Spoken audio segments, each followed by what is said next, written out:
MC Heavyset says, more, can you refresh my memory about layers of monads? I want to dive into understanding mirror and ego and shadow. So I believe, are you talking about the different sort of archetypes of the mind that we discussed? The way the mind is sort of structured? If that's the case, yeah, I can do a quick recap. We, as a monadic mind, are our higher self, our true self. That's the higher self, that's the true self, is us as a monadic mind, which is the entirety. Then there is, generally speaking, in a very, very general way, in a simplified model of the psyche, within the higher self, there is the persona, the ego, the shadow self, the mirror self, and the power self. The persona and the ego are in consciousness. The shadow, the mirror, and the power self are in the unconscious. Consciousness is that which you are consciously aware of. The unconscious is the reservoir of all that you are not consciously aware of. The persona is the type of mask that you wear to go out into society. It is the vehicle, the mask or vehicle that your ego wears to be able to interact in society. You have a different persona for different societal interactions. So you have a different persona for work, you have a different persona for your friends, a different one for your family.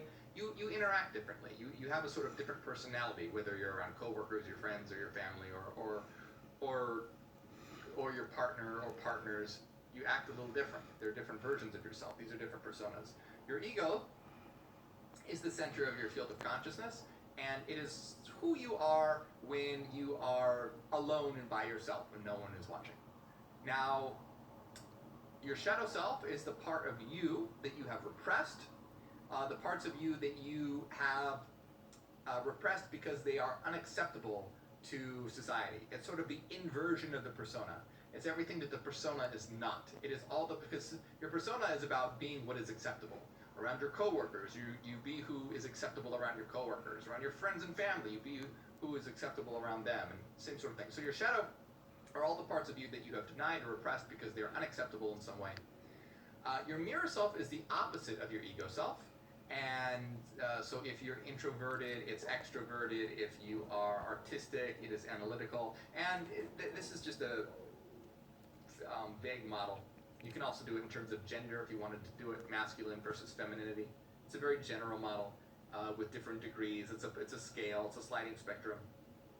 And then your power self. The power self is a little difficult to describe. The power self is a source of your inner will, your inner fire. It's sort of the core of your higher self, the core of the inner star. It's sort of very close to your higher self, but it's the fiery, passionate core of your higher self. And a good way to understand it, what it is by looking at people that you admire. Whether they're real people or fictional characters, people that you admire usually reflect your power self. And tapping into your power self gives you a great sense of power. And another way to understand it is people often power self project by worshiping a god or worshiping a celebrity.